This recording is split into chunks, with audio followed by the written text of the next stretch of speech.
Acting वगैरह जो भी था, जैसे रोज आना, मजाक करना, हंसी किए हैं खेसारी भैया। एक्टिंग वगैरह जो भी था, जैसे रोज़ आना, रोज़ मजाक करना, उठना बैठना, तो खेसारी भैया सब कुछ समझाने का प्रयास करेंगे दोस्तों। जो मन में बस गया उसको मन से निकालना बहुत उचित नहीं लगता है।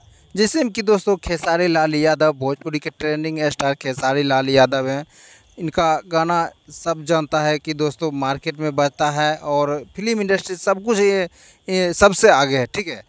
आशीष यादव ट्रेंडिंग स्टार जो है वो खेसारी लाल यादव को बहुत ज़्यादा मानते हैं, बहुत ज़्यादा उनसे लगाव भी रहते हैं दोस्तों, बहुत ज़्यादा, ठीक है। फिलहाल दोस्तों आप देखे होंगे वीडियो कुछ वगैरह उनका आशीष यादव खेसारी लाल यादव के साथ में वायरल होता रहता है, ठीक है ना दोस्तों। यही कुछ है कि जानकारी हम आपको बताने का प्रयास किए थे कि खेसारी लाल को ज़्यादा आशीष यादव मानते हैं और उनसे ज़्यादा लगाव भी रहते हैं। कोई चीज़ का दिक्कत हो, परेशानी हो तो आशीष यादव जो है कि उनको बताने का प्रयास करते हैं खेसारी लाल यादव को, ठीक है ना दोस्तों।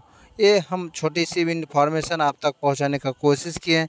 फिर मिलते हैं नेक्स्ट नए कुछ जानकारी के साथ, तब तक प्लीज़ भाई से इस चैनल से जुड़े रहिए। धन्यवाद।